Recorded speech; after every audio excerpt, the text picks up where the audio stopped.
गंभीर सवाल आपसे पूछती हूँ सर, एक गंभीर सवाल पूछती हूँ, क्योंकि अगर आप ये मानते हैं कि आप बीजेपी कम्युनल आप कहते हैं, आप बार बार कहते हैं कि वो सिर्फ एक धर्म की राजनीति करते हैं, सर आप पर जो प्रोग्रेसिव युवा है, जो आगे बढ़ना चाहता है, जो चाहता है कि एक अच्छी, वो क्यों आपको बिलीव करेगा? क्योंकि आप भी तो उसी सिक्के के दूसरे पहलू बनकर रह गए हैं।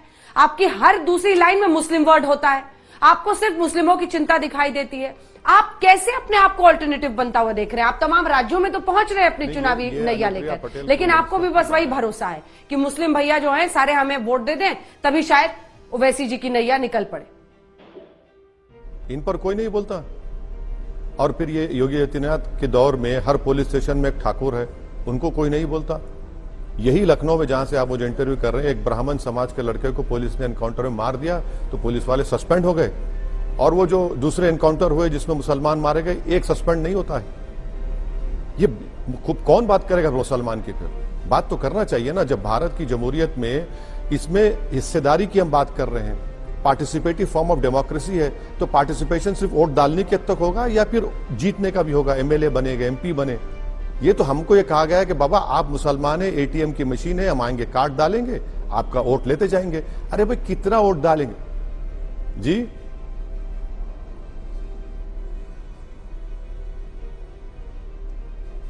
पर एक घाटे का सौदा होगा ना सर। 17-18% से आपका व्यक्ति कैसे जीत जाएगा? या फिर आप फिर सीमित रह जाएंगे, जो मुस्लिम बहुल सीटें हैं वहीं पर आप कुछ कर पाएंगे, कुछ कर पाने की नौबत में रहेंगे? और चलिए आपकी बात को थोड़ी देर के लिए मान लेता हूं, अगर उत्तर प्रदेश में एमआईएम के 15 से 20 एमएलए जीत जाएंगे तो आप देखेंगे क्या डेवलपमेंट होगा। आप देखेंगे किस तरह से जमीन पर डेवलपमेंट होगा, एजुकेशनल डेवलपमेंट होगा, इकोनॉमिक डेवलपमेंट होगा, एम्पावरमेंट होगा। ये जो पुलिस की तरफ से नाइंसाफी हुई तो उसका खात्मा होगा। आवाज उठाने वाला कोई नहीं है।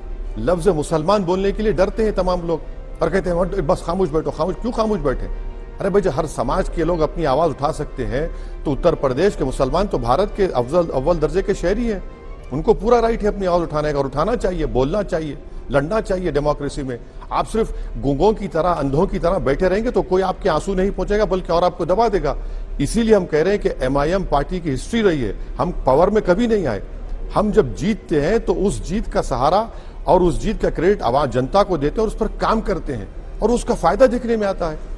सत्ता में अगर मेरे को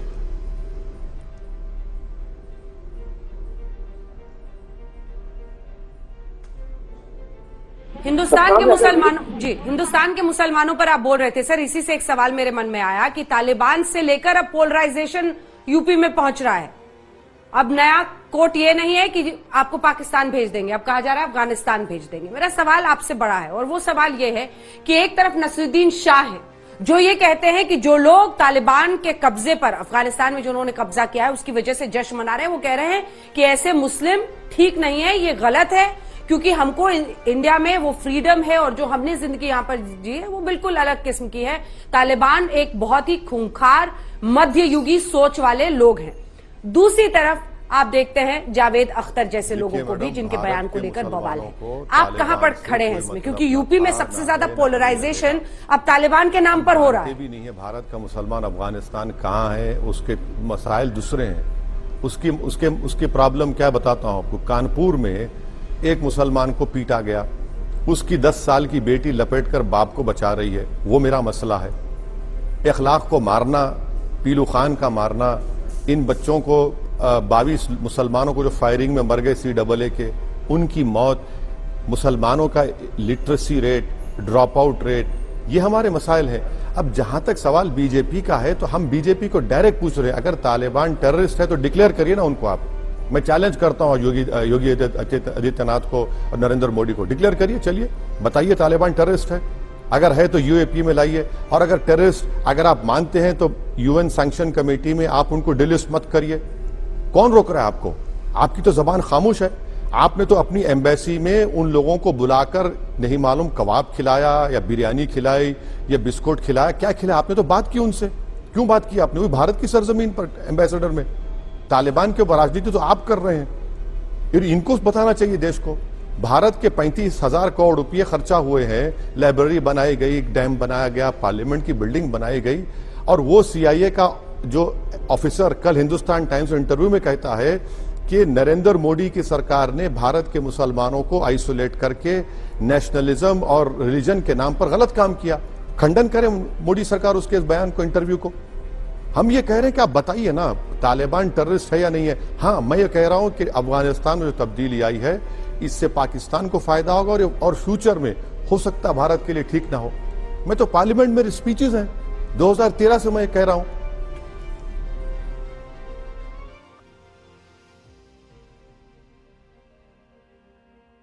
आप ठीक है, भारत सरकार तो करेगी जो उसे डिक्लेयर करना है, क्योंकि अपनी नीति क्या होगी उस पर वो सोच रहे हैं।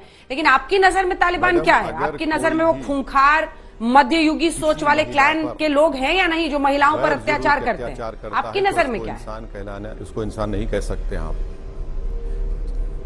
क्यों नहीं बोलते हैं? क्यों? अरे सुनिए, देखिए कहाँ बोलते हैं सर आप? देखिए, जब जमीयत ये कहता है कि कोएड स्कूल्स में लड़कियां नहीं पढ़े, तब तो आपका वो मसला नहीं बनता। ये अच्छी बात है कि अगर किसी मुस्लिम व्यक्ति को पीटा जाता है तो आपका वो मसला बनता है। जब जमीयत की तरफ से बयान आता है कि कोएड में लड़कियां साथ में ना पढ़े लड़कों के, तब आपका मसला क्यों नहीं बनता है? यहाँ पर हम इंटरव्यू की हमने बताया था कि देखिए ये मेडिकल कॉलेज है, ये अस्पताल है, क्या उस मेडिकल कॉलेज में कोएड एजुकेशन नहीं होता? और पूरे के पूरे पढ़ने वाले मुस्लिम लड़के लड़कियां उसमें शामिल है, सबसे ज्यादा लड़कियां वहां पर है। अरे हाँ, आपके हॉस्पिटल में, आपके कॉलेज में होता है, मैंने खुद देखा भी है और टीवी पर दिखाया भी है। लेकिन मैं तो पूछ रही हूँ कि जब ऐसा लोग करते हैं और एक रूढ़िवादी सोच को थोपते हैं मुस्लिम समाज पर, तब आप क्यों नहीं बोलते हैं? और अगर जो वो कहता है उनसे पूछा करिए ना, मुझे क्या करना है ये सो कॉल्ड फिल्म स्टार से, उनसे। अरे ये अपनी दुनिया में, अरे ये रियलिटी क्या है? आज सबसे बड़ा खतरा मुसलमान को मॉब लिंचिंग का है। हर चीज पूछ लीजिए आप, अरे कहीं मॉब लिंचिंग ना हो जाए। चौरी चौरा का इंसिडेंट, अब्दुल्ला जने जो चौरी चौरा का इंसिडेंट है, एक मुसलमान की वजह से वो मशहूर हुआ। आज उसी के बरादरी को आप इंदौर में मारते हैं और प्रधानमंत्री कहते हैं कि चौरी चौरा के इंसिडेंट को सेलिब्रेट किया जाए। क्या जवाब दे रहे हैं देश के सामने आप लोग?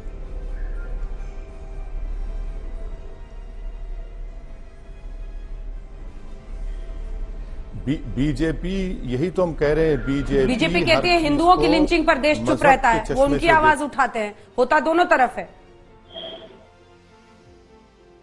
यही बात कही गई कि मैडम, संविधान पर तो ओथ लेकर सत्ता में तो वो है ना। उत्तर प्रदेश में सत्ता में बीजेपी है, देश में सत्ता में बीजेपी है, मध्य प्रदेश में सत्ता में बीजेपी है। तो हम उनको नहीं पूछेंगे क्यों हो रहा है ये सब चीजें? और जब आप ही खुद मजहब की ऐनक लगाकर आप नाइंसाफी करते हैं तो इनको जवाब देना चाहिए, क्यों कर रहे हैं? रोकना चाहिए उसको, मगर नहीं रोकेंगे। जी फिर से बोलिए, आवाज नहीं आई। आखिरी सवाल, कितनी सीटें यूपी में? मैडम, कितनी सीटें सर आपको लग रहा है कि उत्तर प्रदेश में आप जीत लेंगे? किंग मेकर की भूमिका में आ जाएंगे या किंग ही बनते हुए अपने आप को? हम पॉलिटिशियन हूं और हम पूरी कोशिश करेंगे कि ज्यादा से ज्यादा सीटों पर हम जीत पाएं। हमारे प्रेसिडेंट ने ऐलान किया कि हम 100 असेंबली कॉन्स्टिट्यूंसीज पर लड़ने की पूरी तैयारी कर रहे हैं और मुझे यकीन है कि इस बार उत्तर प्रदेश की जनता हमको अपनी मोहब्बत से, आशीर्वाद से, अपने वोट से नवाजेगी और अच्छा परफॉर्मेंस होगा इंशाल्लाह।